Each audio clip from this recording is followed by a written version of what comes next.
A security consultant, Mr. Tony Ofoyeton. Good to have you on the news at this time. So first off, let's get your perspective on this latest development and what significant impact do you think this would have on the security challenge ravaging the country?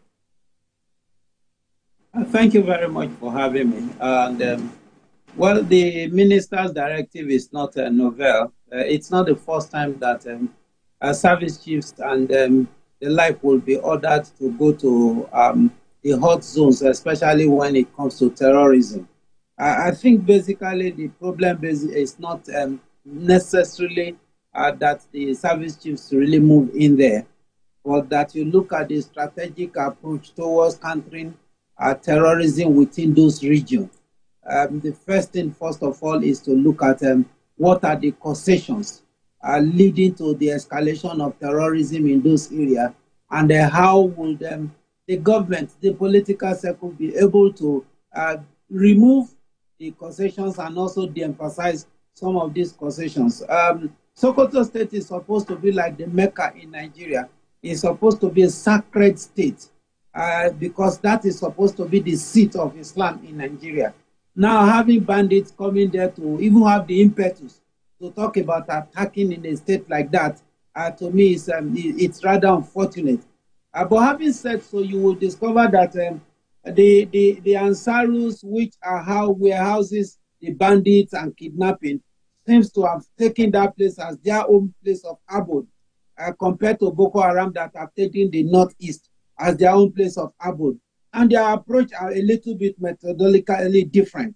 The Ansarus, which are affiliated with what we call the Al-Qaeda, they have this subtle way of entering into community. They can come in maybe through community services and all those stuff like that. I do some little things.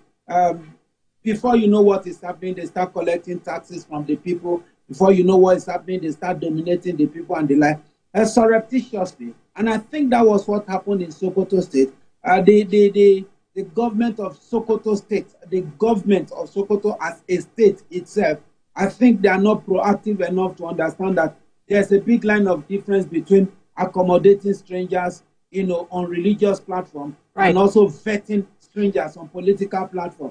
I think they've not been able to draw that line. That is why you have this high level of infiltration in Sokoto State. And apart from that, you see the level of ungoverned spaces in Sokoto State is alarming, just like you have in Niger State and the like. So that's why you see things like this. But the service chiefs being ordered to go to the crime scene, I think it would psychologically, it's what we call psychological operations. And of course, the men on duty will understand that it's no longer business as usual. Absolutely. But the major thing is for them to be Well, let me quickly come in here. Yes. Let me quickly come in here, Mr. Tony Ofoyeton. Apologies for interrupting your flow of thoughts. But what would you propose as the alternative solution now if the government seeks to deal with the situation head-on for the decimation of terrorists and bandits that has been ravaging the north-central region, the northern part of the country for some time now? What would you propose as the alternative solution to this challenge? What I will be looking at is a special intervention program, which would involve kinetic and non-kinetic approach. The special intervention program should involve the rural, traditional rulers, the local hunters, and the like. Now, that simply means that they have to go into the forest, they have to go into the mountains, they have to go into all the localities and be intentional about flushing out bandits from ungoverned spaces. And the use of technology must be highly instructive here. The government must not be financially phlegmatic because it will involve some level of financial commitment. But if the government is able to have a special intervention program where all the traditional rulers, all the local hunters, the vigilante groups and the like are co-opted as a team and have a time frame within which to operate it, because it's supposed to be an intervention program. Now, that intervention program, what it will do is basically to clean up the whole forest, clean up the whole mountain, clean up all the vulnerable places. Then you now put your regular security team in those places. I think that will go a long way. And apart from that, they should be able to identify the participants, criminals in the state, those that are supporting banditry, those that are sponsoring banditry and kidnapping and all forms of terrorism. They should make a scapegoat out of them. No, it should be such that also the government of Sokoto State must also be involved and be intentional about it. I think if they are able to put some of these solutions in place, it will go a long way in bringing peace and serenity into Sokoto State. That's a fine place to leave it. Thank you very much, Tony, for your time, for your insights on the news at 10 tonight. Thank you. Thank you for having me. The state where the Minister of the FCT, Nyesom Wike, has sent a warning to governors to steer clear and avoid interference in the affairs of the People's Democratic Party in the state. The former governor was speaking at the party's state congress earlier today, and he also mentioned that despite the political situation in the state, nobody can take the party away from the people. They said that we are finished. They are finished. Anywhere you see them say they are finished. And let me assure all of you, not while we live, not while we live, anybody will take away the structure of PDP from us. Not while we live. And let me tell people, I hear that there are some governors, who say they will take away the structure and give back to somebody. I pity those governors. Well, at the party event, party delegates elected Chukwuemeka Aaron as the chairman of the party. The Congress held at the PDP Secretariat in Port Harcourt amid the division in the party between members loyal to Governor Siminalayi Fubara and the Minister of the Federal Capital Territory, Nyesom Wike.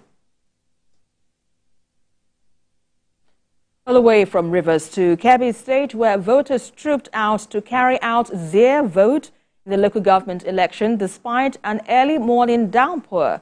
Election observers described the process held across the 21 local government areas as largely peaceful. Hawa Mohammed reports. Voting commenced early in most polling units, which include Sudanwada, Nogari College, Marafa, following the timely arrival of election materials. Governor Nasser Idris of Kebbi State was in his polling unit at Nogari Science College in Birnin Kebbi to exercise his civic rights to vote.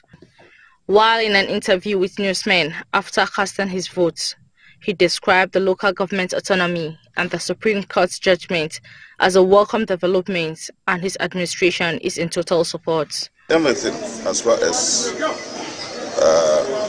autonomy of local government is concerned.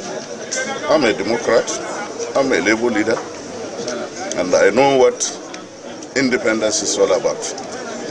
I know people of Kebbi State will come out and vote our great party, APC, and inshallah all our candidates, by God's grace, they will win.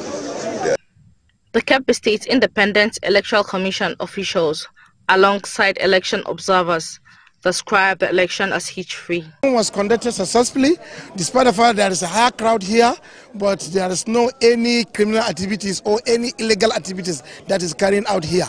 Wives of the governor also cast their votes in the different polling units and urged all women to participate in the democratic process.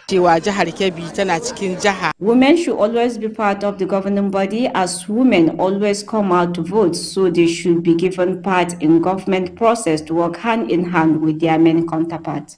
I call on the people to come together and work with the government for the betterment of Kebbi State and the nation at large. Similarly, member of the State House of Representatives, Wilwan Sahabi Magarza, confirmed the early arrival of election materials at the Dangoma, Matupari, Badaria Magarza, Etene, Neyalwa, and Zunguru polling units of Kalgo local government area. Hawa Muhammad, TVC News, Birnin Kebbi.